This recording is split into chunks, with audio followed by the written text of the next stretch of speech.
This is the Run Recap.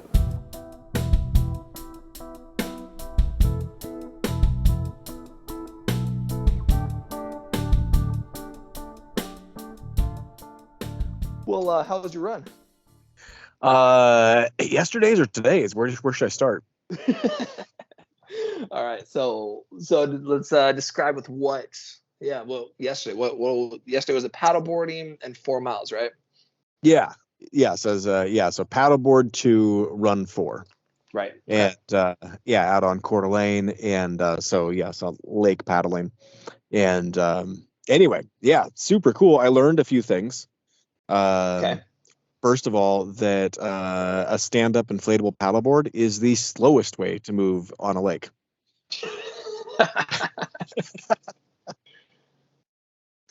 Like at least the people that weren't on inflatables were moved a lot quicker than me, and then people in kayaks were way faster than that. Well, wait, you had the option of doing a kayak? Yeah, so it's just a paddle. Yeah, so you can paddle. I don't have a kayak, so well, I don't have a paddleboard either, but I don't have access to borrow a kayak either. Right. Right. So nor do I think I want to. So I think yeah. So anyway, well, let me describe it first of all. So Yeah. yeah, so Right. it's a water start. So went out there in the water. So that was kind of cool. So like 70 of us out there in the water. Wow. And yeah, so you're all just kind of like in a general location together, Yeah. and then they just yelled from a bullhorn from the shore to go, and Okay. then you went. And then Okay. so you're surrounded by a ton of people and stuff, so you're all kind of like paddling real close to each other and everything. And I had one person kind of bump into me, so I just kind of pushed him ahead and Yeah. kept going and stuff. And so anyway, it was fun in that way. And so he was out and back. So went out around this peninsula and then out to a boat where the race director's neighbor had their boat anchored. So he had to go around their boat and come back. Okay. Immediately, yeah, took off and was just getting beat right off the bat. Like it was obviously slow, and I felt really slow. And but most of my paddling boarding has been on rivers, so I'm Right. more like direction changing, not like trying to Yeah. move somewhere. So Right. yeah, totally. So I feel like I'm just Right. barely moving. And but still like, yeah, so kayakers were just destroying me, like everyone's just beating me. And so got out to the boat. The only thing I did well is because I do know, like I've had a friend that is a paddleboard instructor, like teach me some stuff. Hmm. So I knew how to turn around quick. So I was able. So most people were going into the boat like slowing down and doing a wide turn going around. I went in hot, Yeah. jumped on the back of it, flipped it around, and went forward. And I passed like three people. And then they passed me back again. So Hey, I bet that felt really cool in the moment, though. for a second, like, man, yeah, I got this thing, But I'm already like in 40th place or something at this point.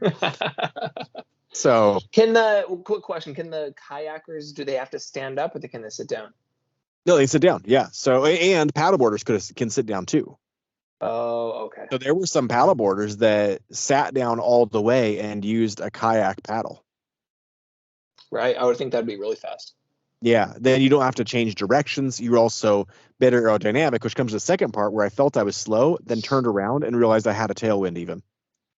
Oh So, no. so now I got a headwind and I got to make it back. I was already feel like I'm barely moving, and Yeah. and obviously how Lake Coeur d'Alene gets, like, it just gets windy out there anyway. So the Right. choppiness of the water increased quite a bit on the way back too, where on the way out it just wasn't as windy either. And Hmm. yeah, pretty strong headwind. I heard later that last year the wind there was so strong, people were having trouble staying off the shore of the peninsula. Like it was blowing them Oh my into the gosh. yeah. So Wow. anyway, come around the peninsula and I can see from there I'm still probably like maybe a half mile, yeah, somewhere off the shore, and people are already getting to the shore. Yeah. And like, oh no, I'm gonna have a hard time here. I'm gonna have a lot of people to pass. Right. So, Right. um, anyway, so get back through all that stuff, pretty uneventful, but still got back. Hmm.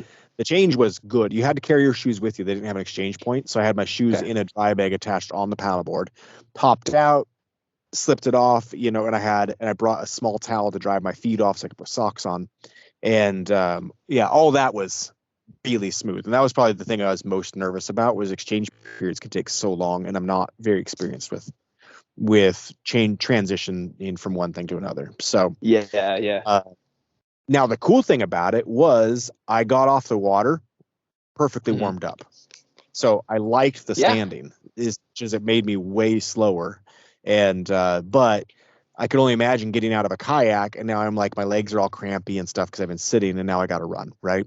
Yeah, right. So so I did like that, but I mean, there were probably people, I don't know how much far ahead, you couldn't really count, I guess, but people were a long ways ahead of me at that point, and a Yeah. lot of them. So yeah, again, I was probably 40th, 50th place, something like that, because there were Okay. 70 racers, and there were not many behind me at this point.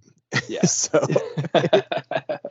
it was So all. so you're probably feeling a little discouraged at that point, huh? I was like, okay, well, I'm probably not winning, you Yeah. know. And Right. but I don't know how fast people can run, and I'm watching people beat. A lot of people are beating me, but clearly I'm a faster runner than they are. Yeah. But I only have 4 miles to make up this. Give me 10 miles Yeah. and I have more time to make up the difference. But 4 miles is, that's not much time to make up. If I'm 5 minutes behind somebody, Yeah. you Yeah, know, that's a lot. yeah, that is a lot. So anyway, so then got off the shore and took off and felt great. And people were, and also the nice thing about this too was the paddleboarding. As much as I was paddling really hard, I wasn't breathing very hard. So it was still like I came off just warmed up and fresh, like just felt great. Nice. That's So perfect. yeah. So then took off, passed a lot of people right off the bat. First, just my transition was fast enough to where I beat a lot of people just right out the gate there, and then passed a lot of people in the first quarter mile, Hmm. and felt, yeah, just great. And so anyway, so the path from there, more hills than I expected. I looked at the map and I thought it was all flat, and then I got out there and like it was not. So the out is pretty gradual up a hill. You're just probably doing like a 2 or 3% grade, Okay. so not a hard hill by any means, but Yeah. still uphill. But man, I was just striding out and feeling wonderful. So it was excellent. Yeah. And went out there. And the nice thing about out and backs are kind of discouraging because you just have to run what you already ran. But Really? That bums you out? oh, totally. Like, yeah, I absolutely, on a run by myself, I will never do that. Like, Man, I that's, love an out and back. oh, seriously? Like, no, Christy's Yeah. like that too. She really likes that. And man, I don't. The Yeah, the totally way discouraged. back makes me feel like I've already covered the ground. I know what to expect, and I feel like I'm going to cover it faster the second time. Okay. Yeah. Yeah, I don't know. I like it. I'm a fan of the out and back. The loop. To be honest, I don't know the last time I did a loop, so I can't really speak honestly to a loop. Yeah. It's probably been a few years. I'm back so much, so that's all you do. Yeah. So so the nice thing about this though was I did like that we got out of there and then it was uphill, because I do like and not a real hard uphill, but yeah, I do like that, because finishing more on a downhill is, I don't know, it's just easier for my head for sure, is you get Oh, faster over absolutely. your run. So that's nice. So Right. anyway, so got out to the turnaround point, and the cool thing about that is you can start seeing how far you are from the leader, right? Because they passed Mhm. you, and so Right. I can start counting where I'm at, and so anyway, I'm counting at the turnaround. I'm in 11th place, Hmm. and fourth place for men. So oh, that was the other interesting thing about this. Like most of the races I go to are probably like 60-40 men Okay. or 70-30 men, but most races are pretty male dominant. This was like there were not very many men in this race at all. It Really? was, yeah, it was probably like easily 70 or 80% women. Why do you think that is? And I don't know. I assumed the paddling part of it. Oh, the other thing too, though, this whole race is part of a memorial and a fund for a guy's wife that died, and she really liked running and kayaking, and so that's why this Okay. race is put together. So it has Okay. her name in it, and so I think that it's called the Jen McKenna race. I Hmm. think that also then makes that more female dominant anyway. Like it's just, it's named after a woman, so then women sign up more, and Yeah, that makes sense. that's my guess. Is it's marketed in a way that is yeah, clearly more that direction. So anyway, yeah, I don't know. But anyway, so I did see the person first though that was doing a team. So she just did the running and someone else did the kayaking. And girl in first, oh man, she was moving. Like she was really, really moving. And so anyway, yeah, it was impressive to watch. Quite seriously. You know, especially when you have like when a woman's like 5'9" and has clearly been running for like 20 years, you know, so they just that really smooth gait and stuff and those long strides. And man, she was just flying through. And yeah, it was pretty fun to watch actually. And anyway, yeah, so came around the loop and then this started like, and I'm breathing pretty hard at this point, but now I got downhill and so I just said, I'm good. I'm just going to pick it up here. I don't know what, at the very end, you pass where we went back on and I know I've got a pretty serious trail climb right at the end. That's very short, but it's a good size trail climb. But kind of decided at that point, like, I don't think I'm going to bother saving anything for that. I'm just going to go now, take advantage of the speed I can get now. Yeah. And so, yeah, took off again, just kept picking people off and stuff. And yeah, pretty soon I'm in fourth place going into the trail run section. And yeah, so just feeling great. Trail was single track. I had one person in close contact. I probably could have gotten by her, but the trail was pretty sketchy. Like I would have had to do some serious maneuver. Like I could have run faster than how fast she was going, but not enough faster to blast past her in the little bits of time I had to actually pass. So, you know, that can be super risky.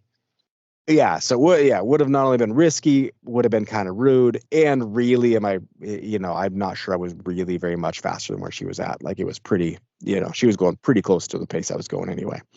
So, got up around the top, got through at fourth place and felt good. So second for men overall.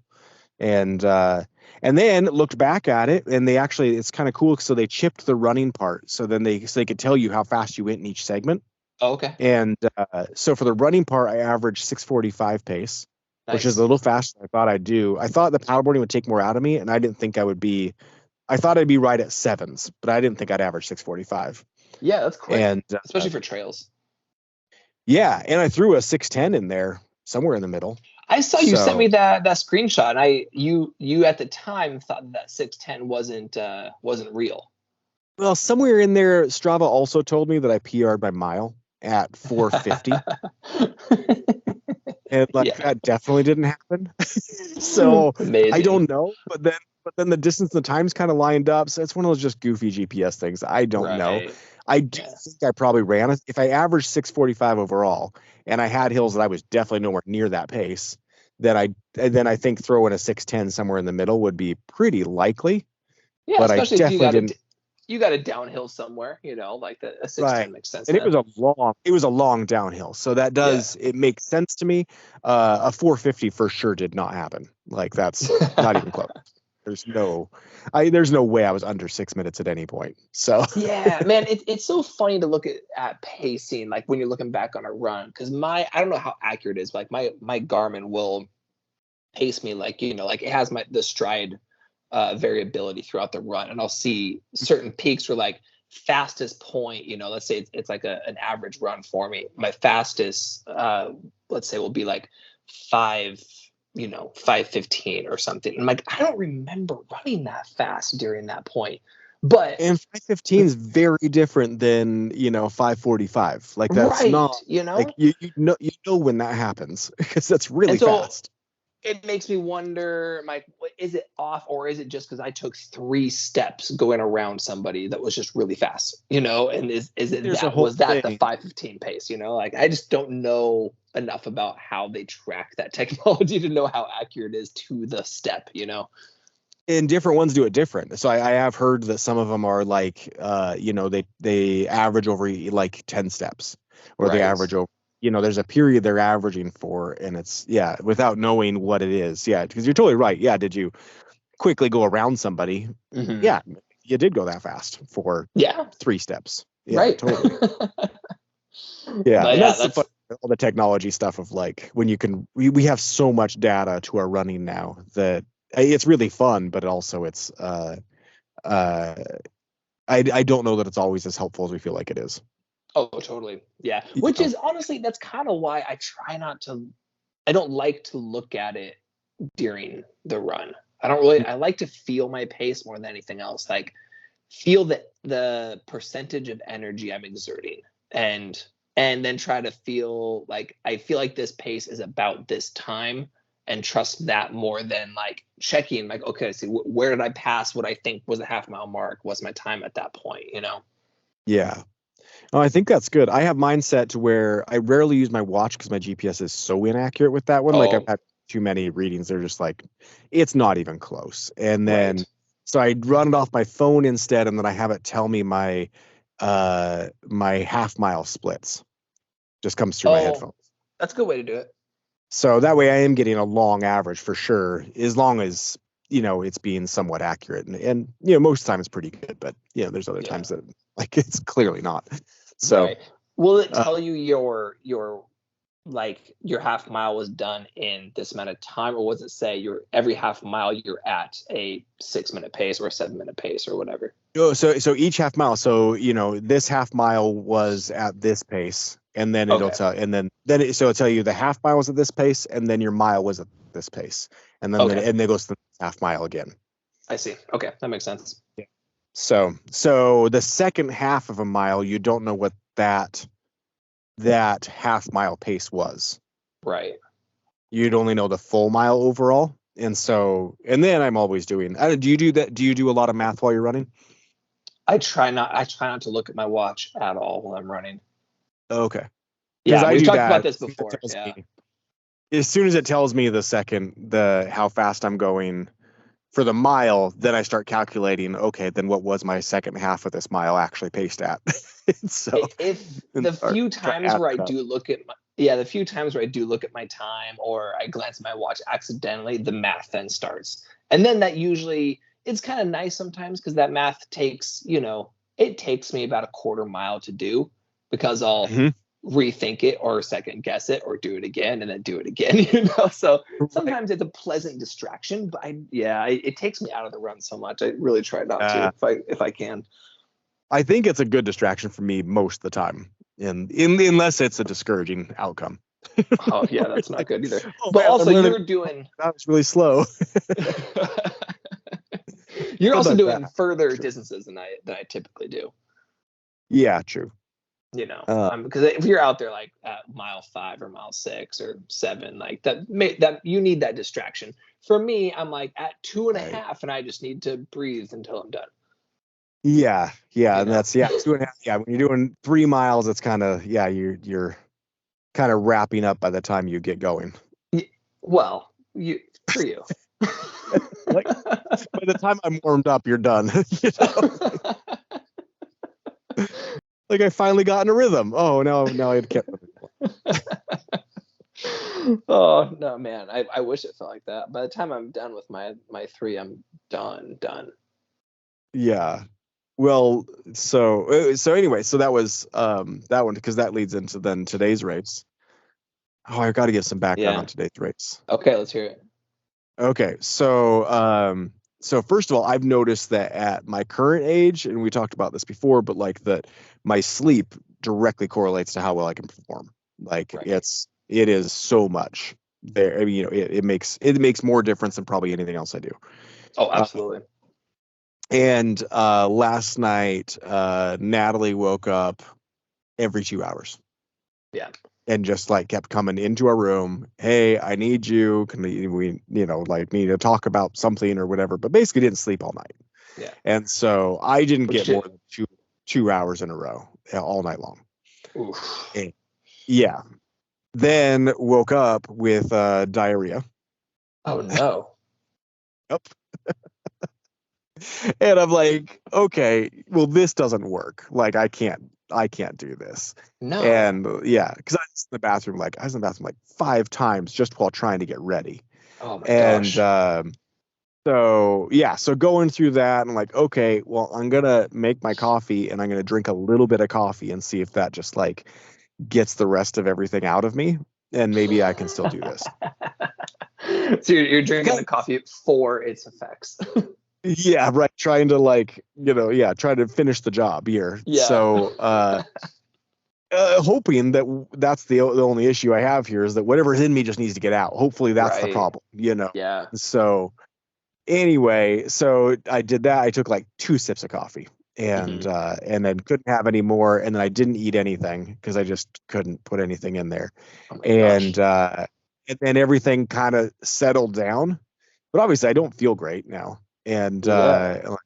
okay, well, I think I can run though, and this is one of my favorite races. So I want to. Yeah. So even if I'm not in great shape for this, maybe I can't perform the way I hoped I could or whatever, but I still really want to do it. So anyway, as long as I'm not like gonna poop my pants, then I'd really like to do it. So What do anyway, you think that was from? Like, do you have any idea? Like, do you eat something bad or just got a I little don't know, bug or something? something. You know how that stuff can just kind of like randomly get you, and it's not Yeah. like very often, but yeah, just something random. Because like, yeah, my eating was really normal. Like all the Hmm. food was totally everything. I didn't drink anything. No, I had a beer last night, and that's it. Yeah. So yeah, there's not really anything that would trigger something like that. But yeah, and or maybe even just the sleepless night just kind of screwed my whole system up a little bit. Yeah. So I Weird, don't man. know. Yeah.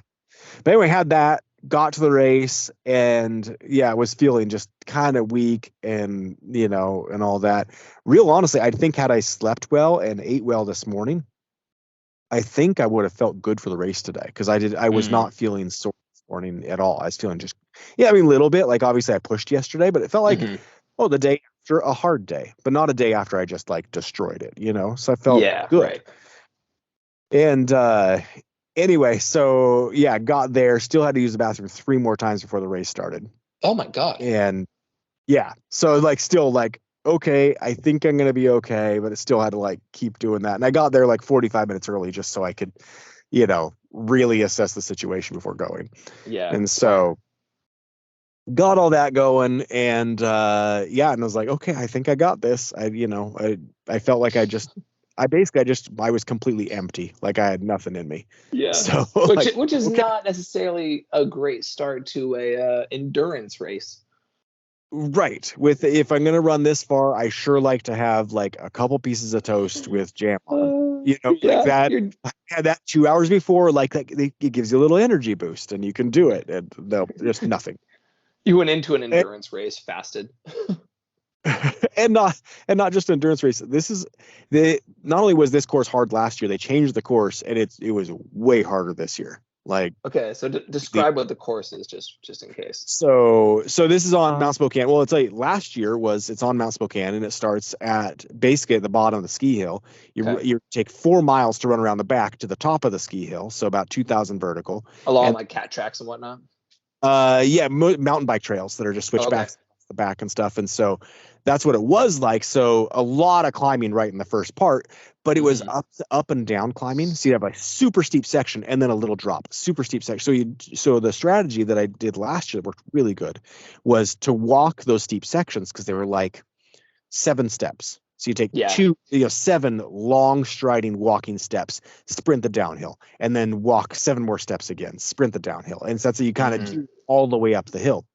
And then you get to the top, you have 2 miles down, and you just try to go as fast as you can safely make it down the hill because you're running down just ski slopes. So Right. real steep moving ground, and you're just trying to like, okay, how fast can I do this without wrecking? That's it.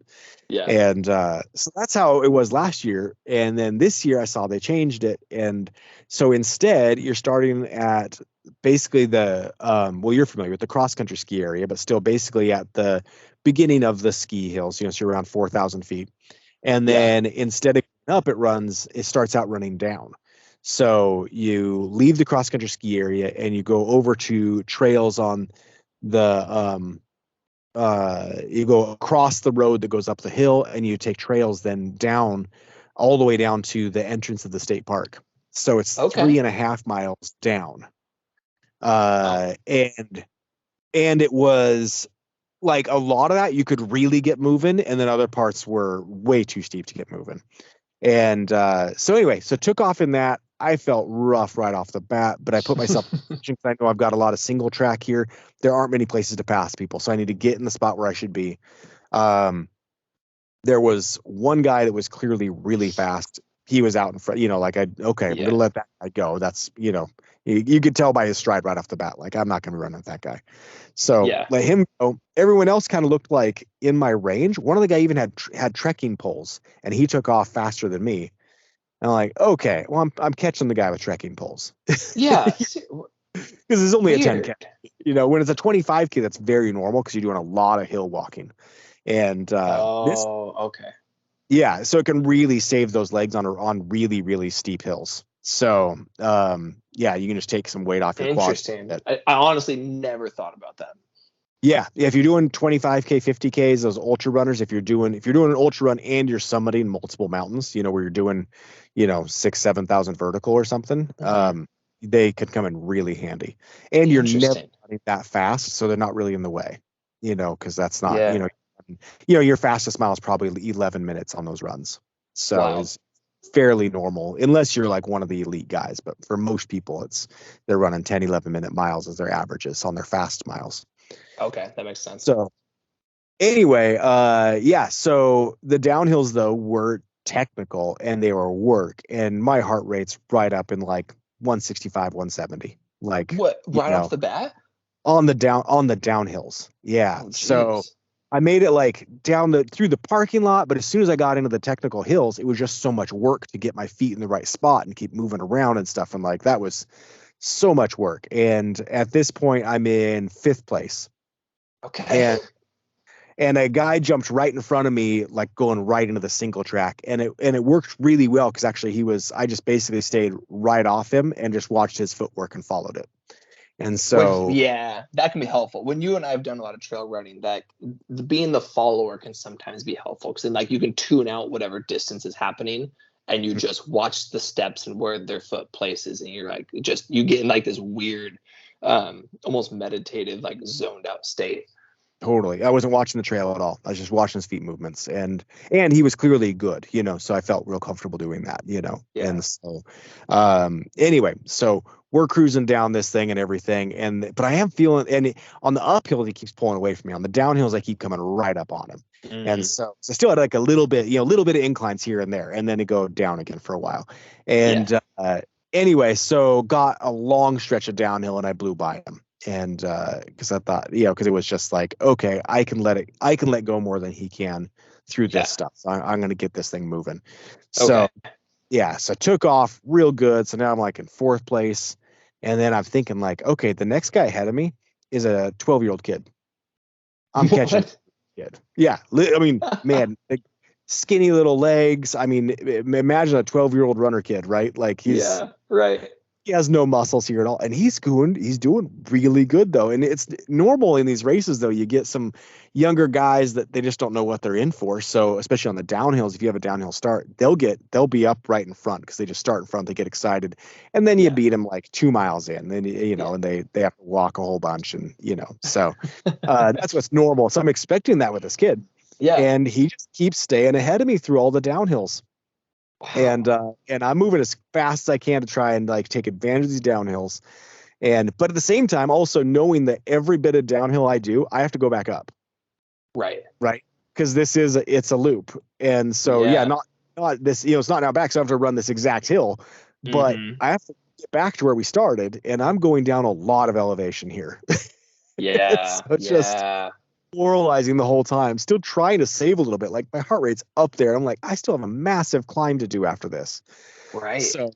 So we get down to the base of the state park. And so, you're familiar, like right when you enter that area by the patrollers there, like all the way down to there.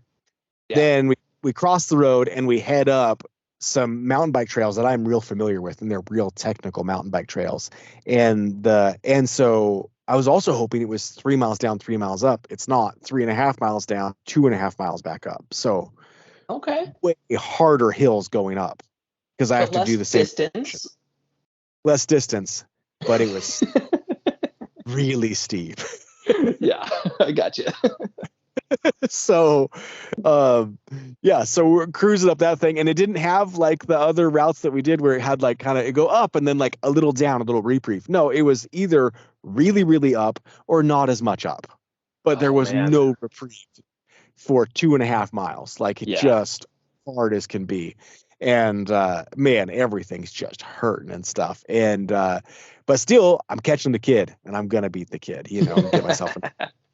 So I do catch the kid, and he starts to learn. He's looking back, and he's trying to run the whole thing. And he Right. looked back and saw me walking, and I'm catching him while walking. Oh And wow. so then he caught on and started walking too on the steep parts and stuff, Yeah. and did real good. I got ahead of him for a little bit. I was in third place, and then and I just kept going like that. But then the guy that I had passed on the downs, man, he was a good uphill runner, and yeah, he caught up to me with about a mile and a half left, and went by strong, Oh man. and just I didn't see him walk the ups at all. And this guy had calf muscles the size of my quads, like he was just he was obviously doing some stair climber getting ready for this thing. Yeah. And so anyway, so he did, he blew by real good. And then another guy passed me. And then yeah, and then finally like the kid caught up again with about like 3/4 of a mile left somewhere in there. And it was just, man, I did not have it in me. Like, Yeah. no, you got this, buddy. Good work.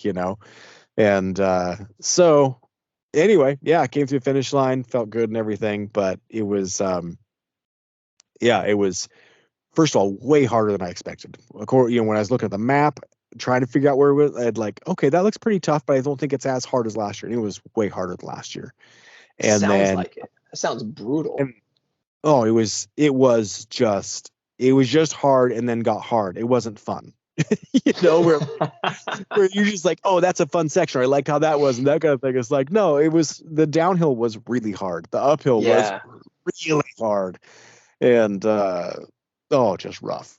And yeah, it was nice to have it done. I still like the race for sure, but it hit a little bit harder than what I enjoy very much. Yeah. Oh my And gosh, probably man. had to do with it too that also like, yeah, I'm on nothing in me to burn, at all. And my sleep was bad and all that stuff screws with me so bad. So had that stuff been lined up, I probably would have found it more enjoyable, real honestly. That is the worst setup to something like that. Something that's that brutal and that like agonizing, and then you have the worst possible setup to it. The worst night's sleep, the worst morning. Like all the cards are just stacked against you going into something Yeah. that is harder than you were expecting, right? So like even if you had prepped perfectly and had good sleep and had good breakfast, it still was going to be way harder than you thought it was going to be, right? Right. Yeah. And then Well, you and had a horrible setup. do I even usually like take a few supplements in the morning that kind of give me energy and stuff. Maybe a little bit, down just it's not abnormal. I'll do like dry scoop, just a little bit of pre-workout. So Mm-hmm. not a bunch, but a little bit just gets a ton of sugar in you without very much stuff getting in your system. And so I'll usually do You're, things like that. And this time, like, no, I'm not putting anything in there because I don't know what that's going to do to me. you're So you're taking a scoop of powder of pre-workout powder like a psychopath. yes, because I don't want any liquid in there. So I don't want to Okay, drink it. yeah, I feel you. Sometimes Okay. I'll do it. Sometimes I'll do it like in shot form. So I will do a little bit of liquid depending on how far before the race is. But if it's like right before the race, I'll just do like I'll just get like a teeny spoonful and just eat it and go that way. Man, I used to have this trainer that I worked with who were remember Advocare. They had the Spark was their like pre-workout they would have, and he would do what he called a spark bomb, where he would pound the tub. It's a big tub. He would pound it on the table, and then while it's sealed, and then unscrew it, and it has all of the powder vapors that are just coming up, and he would just take the biggest inhale he could. So I've done that. instead of doing a powder, he would just do a spark bomb, pound it, and just sniff as much as he could. And man, that thing, because it goes straight to your brain, it feels like that one wakes you up. Yeah, I don't know if I'd want that before a run, but I have done that a few times. Have you ever done the smelling salts, like the I forget who's out there?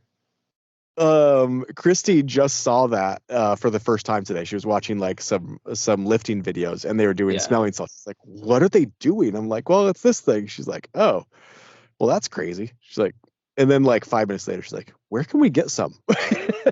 Do you follow there's this guy on Instagram called Jujimufu. Do you know who that is? No, I don't think so.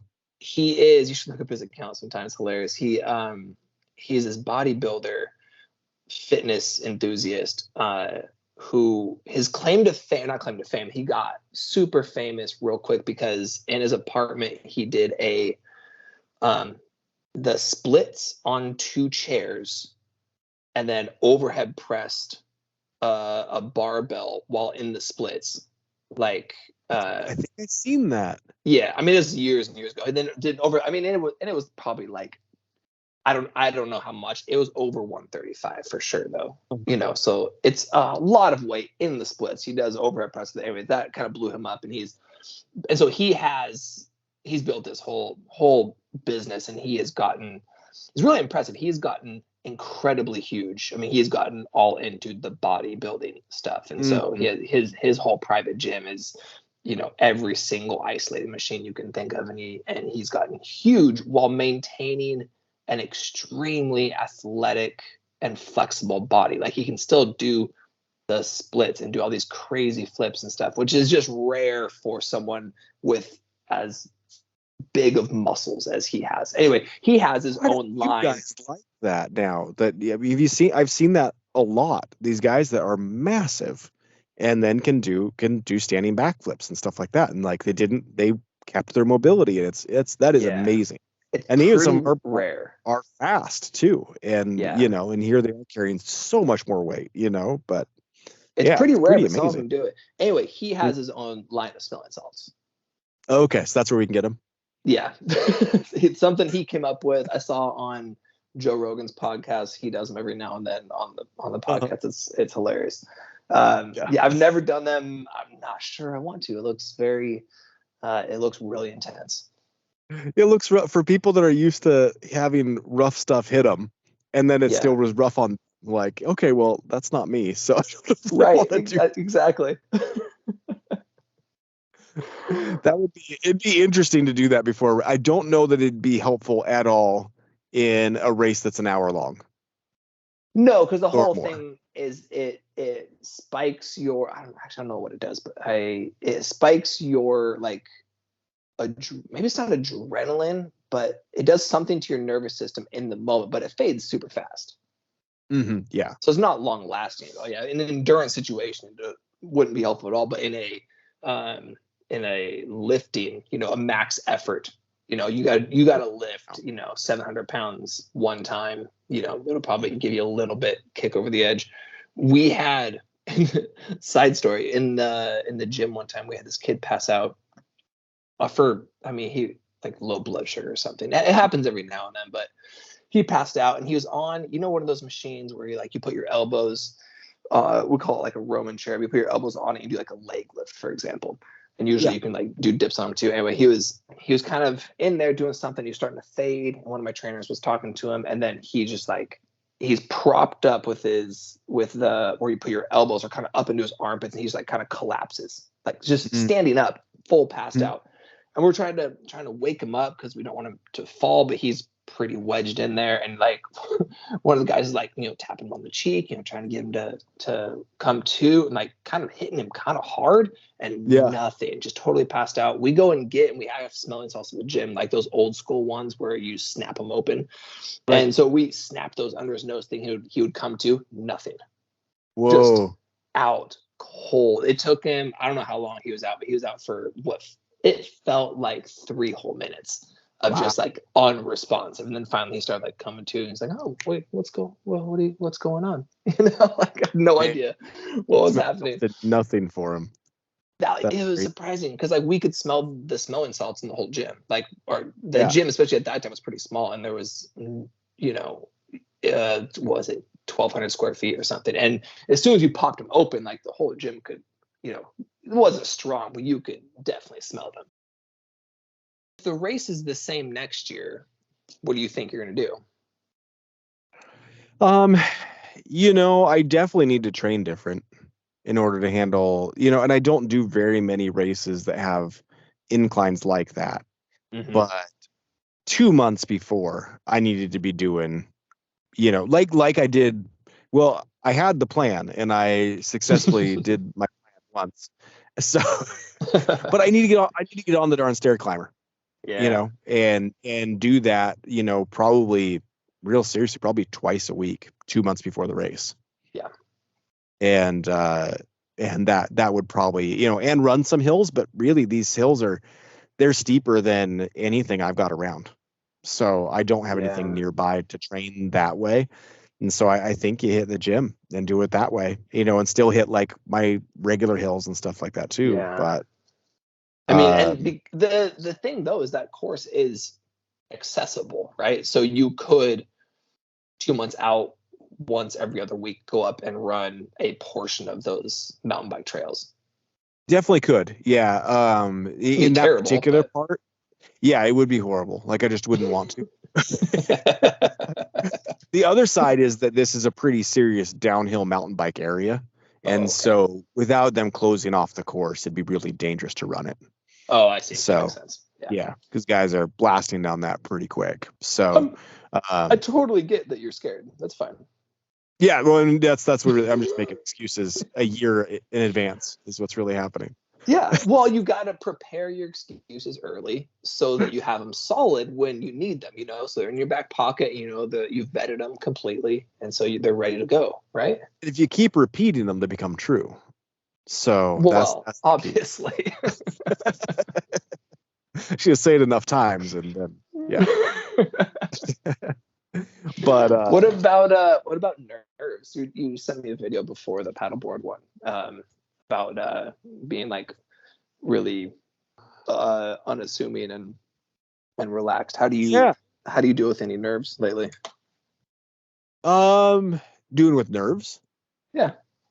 With the paddleboard race, I was nervous 4 days before, and like I'd think about it, and my heart rate would increase. And Wow. especially Like, maybe because there's more logistics and stuff to it. Whenever there's things like that, I wonder if that's part of the joy of it actually. probably. Um, and maybe that also helps um the satisfaction of accomplishing it. The Probably planning over. aspect. Yeah, and I enjoy the planning a whole lot. But yeah, but basically, those, I mean, I'm sure the start line jitters, right? As you're walking up the start line, that you have that, yeah, heart rate increases, that kind of thing. There's kind of Mm-hmm. there's some anxiety right there and stuff like and all that. But I get those a few days in advance. And so for the Really? paddleboard specifically, because there are so many unknowns to it, yeah, 4 days in advance, every time I think about it, like I'd have increased anxiety, like just, like, okay, I gotta go, I should go and actually start making a plan here for what's going to be where and when, okay, what bag am I using for this? What am I doing for that? And start like checking off the list, because obviously there's so many things on this list that's actually causing anxiety. And yeah, I do that a lot. Then the unassuming thing, though, is more that has nothing to do with that. That's more of like kind of what we talked about a week ago, was talking about the um, issue with being in shape and kind of getting made fun of for it. And so, so I do slouch on Yeah. purpose, and going to local races when you're fast. Actually, this fits into this other thing I saw the other day that really bothered me. Was I can't remember the lady's name, but she's one of the fastest women in the world. And so Okay. she's a sprinter. So she's like, I think she runs the 200 meters extremely fast. If I could remember her name, Mm-hmm. you've probably at least heard the name. And Yeah. Is she anyway, current or like a previous current. elite? Yeah, Current. she's current. Yeah. Okay. So her daughter, though, at her daughter's school, they did a parent race across Hmm. the field, and she entered it. And I saw the video of it, and obviously she destroyed everyone Yeah, of and was course. not running anywhere near Right. her hardest, right? Because Yeah. she, she's one of the fastest women in the world, But Probably in anyway, heels or that something. right, yeah.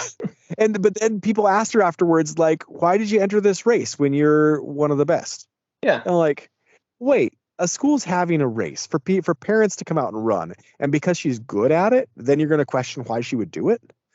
Like, Yeah. that's, yeah, I understand it's a fun thing. She was also out there just having fun, and of course she destroyed everyone. That's kind of the fun. And if I were racing her right there, that'd have been fun to get to be like, oh, that was cool. I got to race against an Olympian.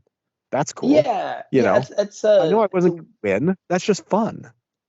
right. It wasn't just because it took minimal effort for her to win doesn't mean that she was being competitive in any way or trying to show off. She just went Yeah. out and you do it, and then the result is the result.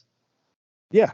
And of course everyone knew there was a result ahead of time, and it's totally low key, but just because it's low key doesn't mean because you're good at it that you shouldn't then do it. And anyway, so I feel that in some of these races where I mean, real honestly, the most of the people at the paddleboard thing, most of the people are not out there to be a serious athlete or even to try and win. That's not the point. That's not what, this is a Mm-mm. fun thing to do. Just out, hey, cool. I like kayaking and I like going for a run, and Yeah. so, um, but then when you are in good shape, then you don't want to walk around looking like you're in good shape. So, and I feel Yeah. that I've had people over my entire life, make fun of me when I have good posture, and then it shows that you're in good shape. And Yeah. so, Yeah. If you stand up too um, tall, if your chest is too far out, if you're yeah, if you have too much of a six pack, if or your I've shoulders are too broad, or like any of the I've above. always gotten it because my lats have always been pretty big, so my arms don't go down all the way. And so it's like I'm not trying to walk around like my arms are out there. It's just that but I do a lot of chin-ups, so they don't Yeah. they don't go down all the way. It's just the way it Yeah. works. You may or may know not have ILS, invisible lat syndrome. They're really there, I promise. They are there. Yeah, that's such Uh, a stupid conundrum, though. I feel that all the time over here in Seattle. I feel the pressure, not the pressure, the eyeballs, I guess, or the judgment, even being vocalized in my direction of mhm, just because I don't want to wear a shirt when I run. Anytime I'm sweating and I'm running, I don't want to wear a shirt. It's tight, it's uncomfortable. And so it comes off. I don't care if it's 40, 50 degrees. If I'm hot, I'm just not going to mhm. wear a shirt. But like even in the summertime where it's sunny out and the people over here are just scared of the sun often. And so you feel this judgment because I want to be in the sunshine and get vitamin D, and I just don't feel like wearing a shirt. But because if I had a belly, if I were out of shape, no one would care. But Mhm. because and I'm sure some of this is self-imposed a little bit, but I know not all of it. But Right. because I am in good shape and I take care of my body and I like to look a certain way, it feels way too, or it just feels so much directed. I'm not animosity. What's the right word? Judgment, though. Yeah, You I know. remember that exact. I experienced the exact same thing when I lived over there. This is back when I was 16. So I was doing cross country, and when we lived over there, Hmm. and so I was just doing my normal thing, which, yeah, back then especially, like, yeah, if it's 50 degrees or warmer, I'm Yeah. definitely not wearing a shirt, Right. because I don't feel like move. I feel restricted and stuff, Yep. and I'd get comments all the time. People would yell, "Put your shirt on," or Yep. or whatever, that kind of thing. And man, so this is another aside. This is kind of that I think is just absolutely comical. Yeah. So, um, obviously women running and stuff like that, I'm sure they get catcalls a lot, Yeah. and like guys saying stupid things out of a car, honking, Hmm. all that kind of thing. But Yeah. what I was thinking about today, though, when I was running is, first of all, what is up with those guys? Because I don't think women realize that they don't just do that to women. They do it to guys too.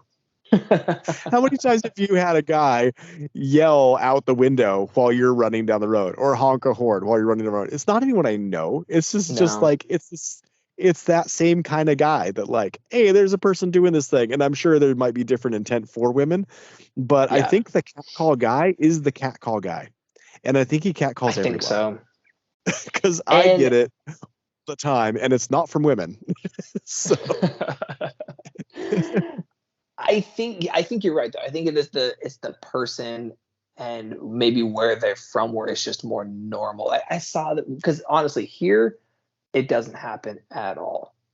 Like I've had it happen in other places to me, and seen it happen to women in other places, but here sure. in Seattle, it just does not happen from what I see. I have female friends that talk about it happening to all the time, and that's a whole Yeah. different rabbit trail. But I saw it happen to a girl the other day in our neighborhood, and these guys in this really, I don't want to judge them or type of people they are too much, but in this really beat up, gross car playing some real dumb music, way too An loud, SUV. and they no, it was just Uh, a Over here, it's dumb, always an SUV, and it's always like 4 or 5 guys all crammed in there.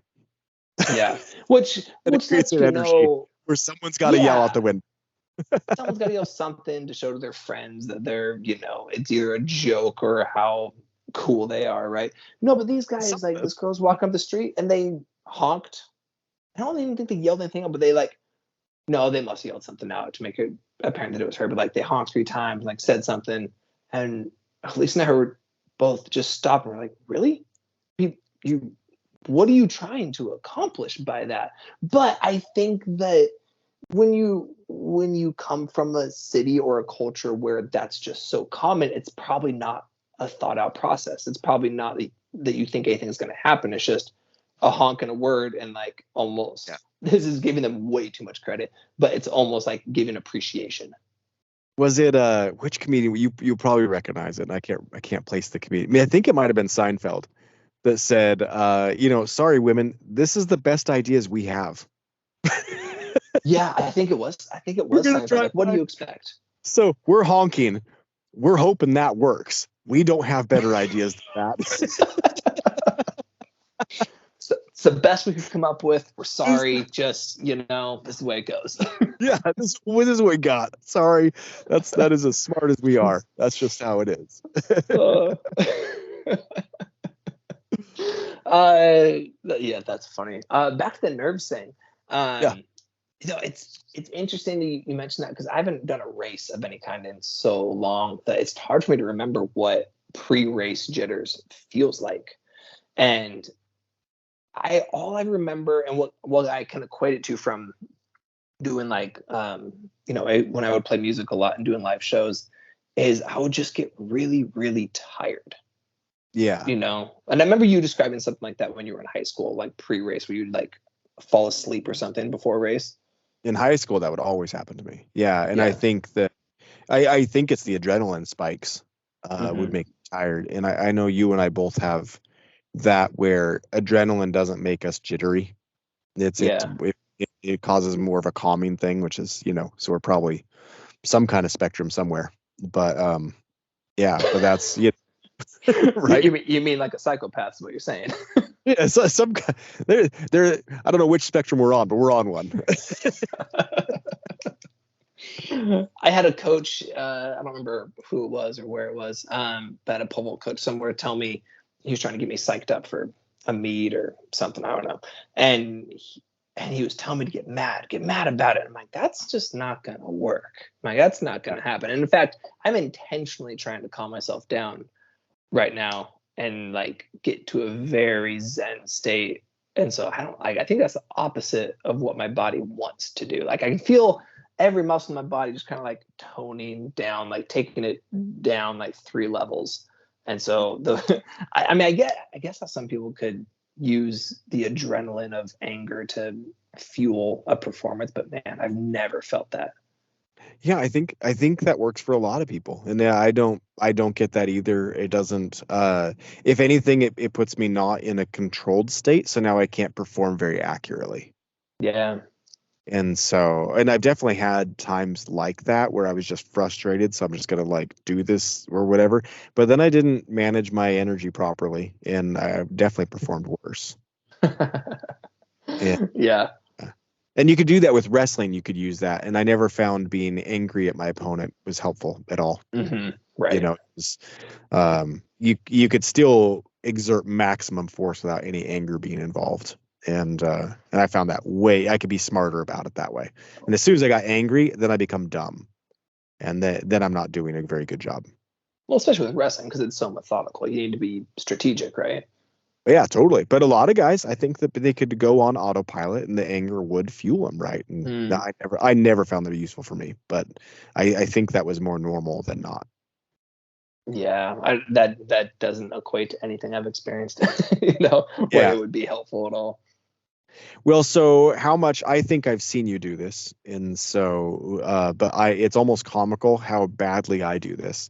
I sandbag myself every time I feel like I need to perform. I mean, just hard. Like it's funny now because I actually send Christy messages before a race about how many good guys I think are out here, and I'm probably not going to do very well. Like right before a race. Like I do it every single time. Oh man. Or I'll just need to go for a run, and just the stress of going for, okay, today's a fast day, and in the back of my mind, like, I want to go for a PR. But I probably can't. I'm not really feeling good enough. Maybe I shouldn't run. Maybe I shouldn't run at all today. Maybe I shouldn't do that. And I've talked, so I walked through all that for a long time. I walked through all that with Chris, especially when I was running shorter distance, like you, where I was doing like 5Ks and stuff, is what was Hmm. was where I was trying to get PRs at.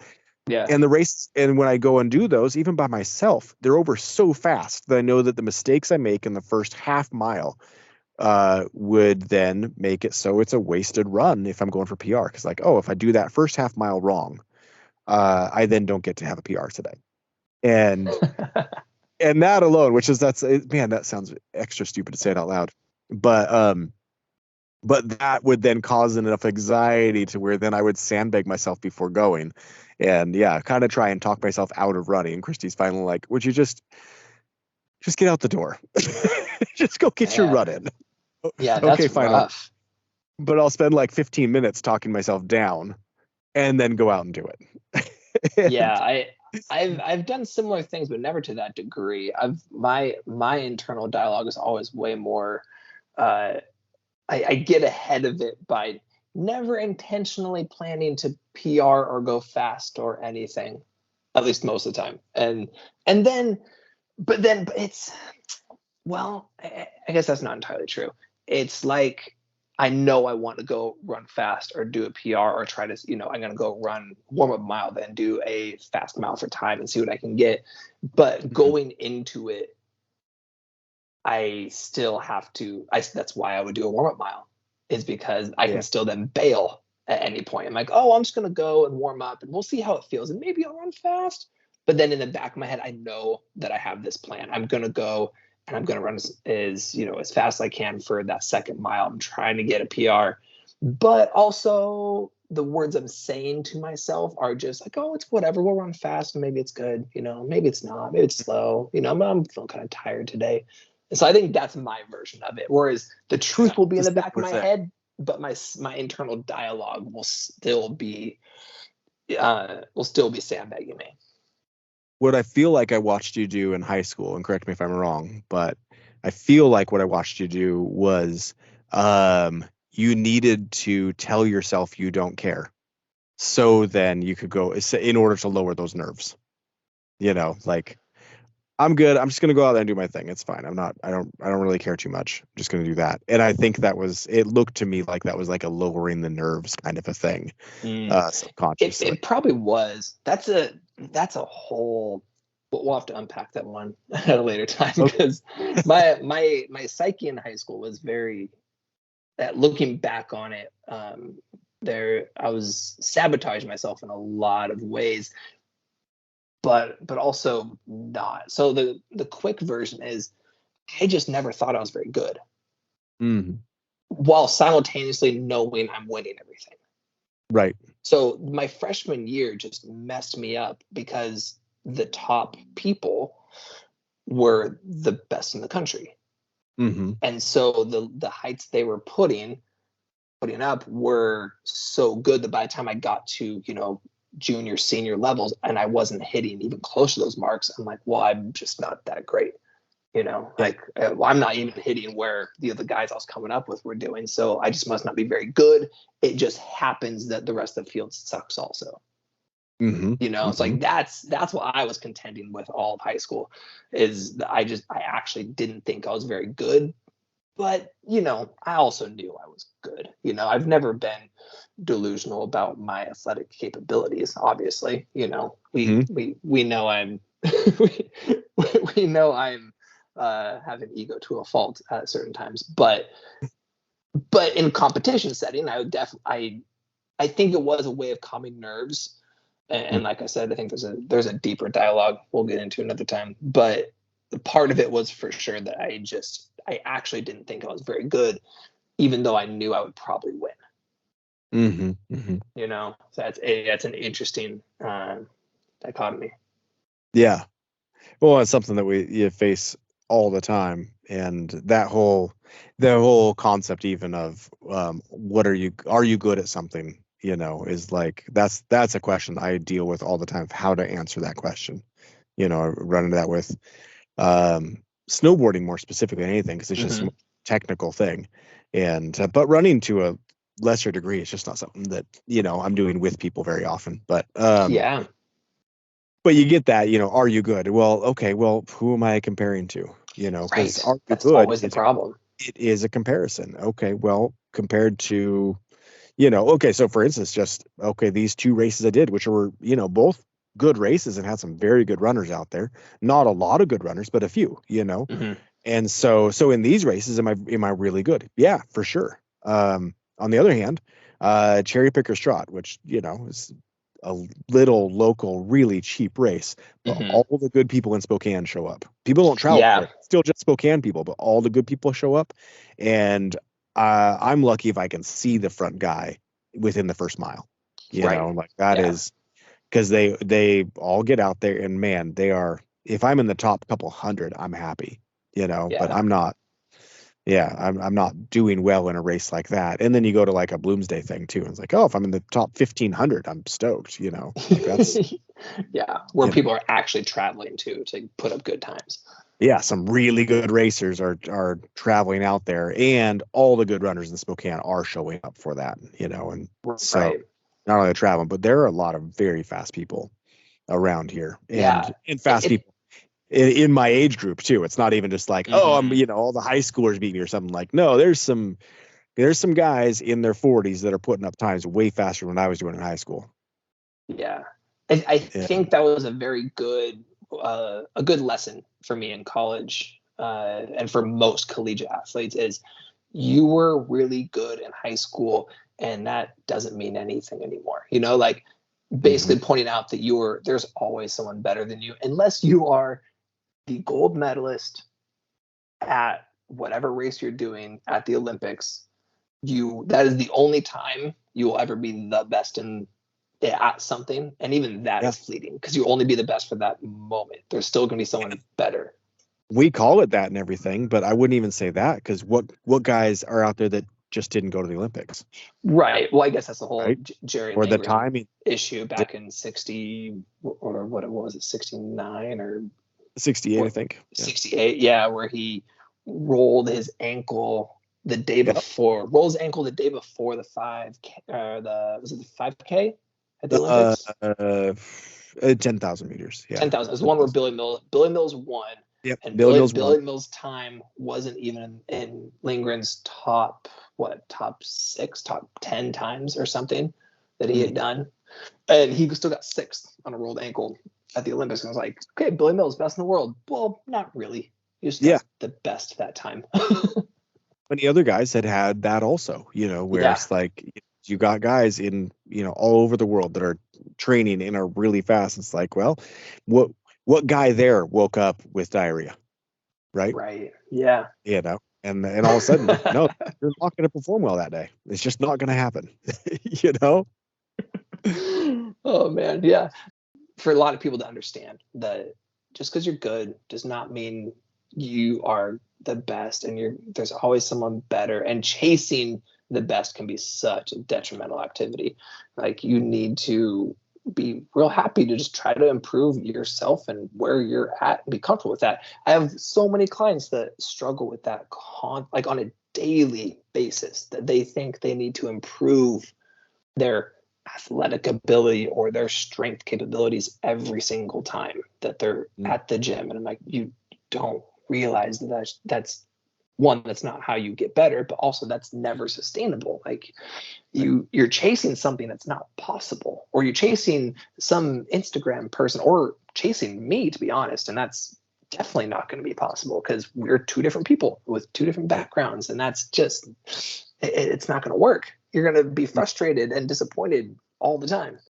Yeah, and I think I find that mostly, like, again, in the snowboarding realm, find that all the time, where where people ask, I've had to learn to say, are you good? Yes, I'm really good.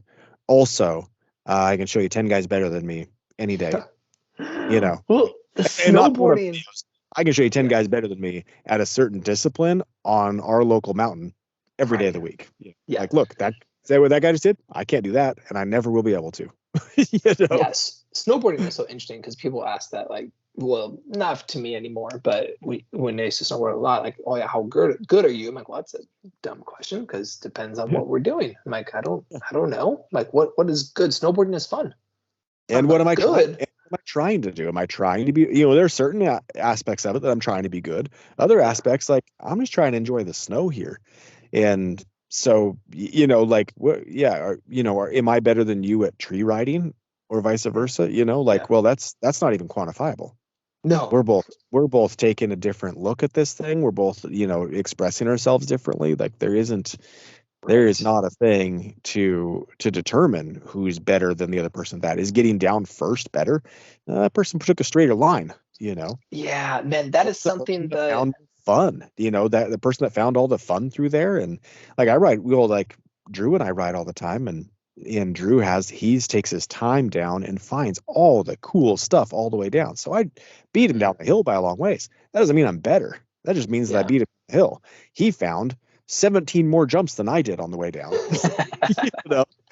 And so, he got more creative and had more fun than I did. So which one's better? It's, you can't really say. You'll know this better than me, but it seems like, mostly just because you snowboard way more than I do these days, but it seems that snowboarding failed to take from skateboarding very well, at least, is the weight of expression. So skateboarding seemingly has always done a very good job of, like, how you skate is purely an expression of who you are, right? And so it's not about, there's a certain subset of, like, can you ollie, can you kickflip, can you do these things, but to a certain point, once you can ride your skateboard proficiently, doesn't mean doing tricks, but just proficiently can stand and are capable. It's how you do stuff. You could take 10 guys, do a kickflip, and they're all going to have a different way of doing a kickflip. It's going to look different. It's going to have a style different. And I feel like skateboarding has done a good job throughout the years in varying levels of success of putting the weight on how you do tricks and how you express yourself through skateboarding versus just, are you good at it? And I seems like snowboarding hasn't always kept up with that. Does that make sense? Yeah, no, I agree completely. I think you have a little bit of the skier influence component, definitely is part of that, because I think snowboarding very much started that way. Yeah. And so, when it was not allowed everywhere, and we caught the tail end of that. It still wasn't allowed at a lot of mountains when we started. Really? But yeah, and there was still that anti-snowboarder thing. We were right at the tail end of it, but it's still, it's still there. And I was young enough to be oblivious. And then that all transformed within a couple of years to where it was way more popular than skiing, and went very mainstream very quick, and then changed snowboards quite a bit to make it more accessible and easier to ride and all that stuff. But I always think that there's the competition component ruins those things. And I don't know how true that is, but well, I think it's true. I think skateboarding has come back from it. So I think that it's been long enough in skateboarding that the competition kind of killed that a little bit in varying at different times. You know, the vert skating in the 80s, and then the uh, street riding in the 90s, and then I feel like in the like later 2000s it started to just peter out to like once park got popular. So now it's like you can ride the park and the street, and you can do tricks on the vert, and then some guys more popular don't even do contests and they're just filmers. It seems to me that put the pressure back on style, back on expression and how you ride. And so it doesn't matter how quote unquote good you are, but just how you express yourself, how you do fun things, you know, how you make it look and make it feel. The variety, I think, of disciplines with that are what help that stay more pure. Yes. I think, you know, because for instance, you know, there'd be a number of skateboarders be like, well, if you can't kickflip, you're not a skateboarder. Well, Right. I'm a very good skateboarder in certain scopes. Totally. And I've landed one kickflip ever, and it was not a good one. Yeah. Most people wouldn't even count it, you know, but yes, the board did technically go over. My feet were on it. I'm counting it. But it counts. Definitely counts. but I see that, you know, especially when you look online or things like that. You hear that from is flip, you're just a poser. I'm like, well, I've been a poser then since 1988, and right. back then no one could, you know. So yeah, and you know, and I can still skateboard very well within a certain scope, you know. very well. Yeah. But in a lot of other scopes, no, not at all. I'm full on beginner in a lot of other areas, and Yeah. I think that is some of my love about that, though, is that there are so many avenues with it that have that to where you can start over and be a full on beginner in skateboarding just by picking up a slightly different discipline, you know. Yeah. And anyway, that's some of my love of that, and I think snowboarding has an element of that, but yeah, but I do think that it was much more competition oriented really early, and I think that really hurt snowboarding as far as that part of it goes. But it didn't go through a death like skateboarding does. Every time skateboarding gets too competition heavy, it full on dies and has to be reborn.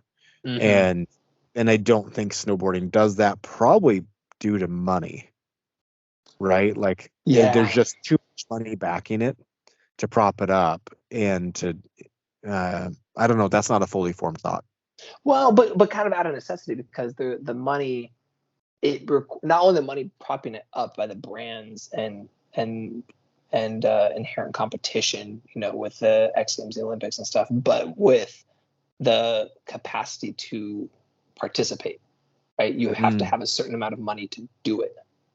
Yeah, you got a big investment too. Yeah, you can't just stop. I mean, you're really going to stop doing it when you just spend $1,000 to do it. You know, no, that alone is going to make you kind of push past those things, or make sure you still do it, even if some of that love for it might have gone or something, you know. But it probably helps it not. If you're a single person, a single man, and you get all of your stuff used, you go to whatever they're called, ski swaps. You go to ski swap, and you get used stuff. You're still gonna come out with, I mean, I'm talking, you have nothing, so everything. Board, boots, bindings, snow pants, jacket, let's say no helmet, it's gonna still run you $300 to $500, right? Oh, minimum. I mean, that's if you're buying junk. Right. That's what I'm saying. Yeah, so like you're a single guy, that's it. Then you have to drive to a mountain, assuming you have one close, you know, that's going to be 45 minutes. That's gas. You got to buy a lift ticket. Lift tickets, no matter where you are, you're not going to get one less than $60. And so you're now in this for, you know, $700 conservatively for one day to fall on your face for an entire day. Just then you have some to people go give again. up, but you did put a whole lot into it, so now you're doing it. And so I think that's where the contrast maybe lies of why it stays in this kind of competition or snootiness to it, to a certain, not as bad as the reputation of skiing. Maybe snooty is not the right word, but you know, like we're skateboarding, you go buy a skateboard, you spend $150 for a complete, and then you're done. then And you you go might, and fall on your face a lot. and you might be just screwing around by yourself in your driveway. You Right. know, like, I mean, that's where most kids do. I mean, I did for years. Yeah, It's like, I just played on exactly. the curb in front of my house for years. Yeah. And that's basically all I did. And One of the best kickflips I've ever done was out in front of the Ramsey's house in Puyallup on top of their driveway. It was the first time I caught a kickflip. Like, you catch it mm, at its apex, you pop, you flip it, you catch it at the top, and you land. And I looked around, and like, one, that probably didn't look that cool. And so, and no one saw it anyway, but that was one of the best feelings skateboarding I've had. You know, the beginning of a lot of good feelings. And I'm like, that was just for me by myself. Here, no one else is going to experience that. That's yeah. just me. And that's probably well, that's, yeah, I guess there's a lot of cultural differences, as much as there's a lot of overlap, a lot of differences there with that Yeah. of, yeah, so much of skateboarding is that of just, you're out there working hard, beating yourself up. Yeah. I guess that's probably Exactly. why there's a little bit of overlap between that and running quite a bit too. Exactly. Yeah. I think we should end on that though, because I gotta go. Yeah.